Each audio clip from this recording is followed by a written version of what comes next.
Ni mani tote mika base mi siero. Eyang mi di mai enite. Edong uto. Enemi no iko. Mfon uto mi abanga. Mben song idem. Yu yai. Ete ko kop. Owarong pa.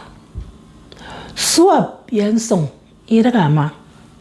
Nsong imet kenya. Sa suaba ye yeruriasi. Orwa ko nyan. Eti idap. Ebiriti udia. Mwe non song idem. Oya windu fok anayumang. Manadine mofom orugdo. Kam tum yere mongu san ubok yini ukurutum. Ndafu sana didem kesrenem. Mboni mafu. Mbubiam ama ikbo osogori akpani ko efok. Ofanmi sungidem pong kari na mayan tang ebek. Ndafu kwe bufariti ikbo kebruto. Ofung kasa sana fia ikban geri fok gesan nyan. Osogori daga nikot. Ofung ida idem abari. Idet kibut aswagarede. Idet kinwa etebe.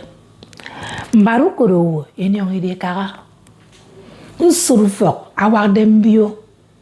Mensung ikot kedi ayuko. Mengburu namami esugeri ntak. Emi matari wakawo edongore banga. Ofan. Panmo aku fok. Siyong korwok. Manokop idi waro. Sidogore. Ofan.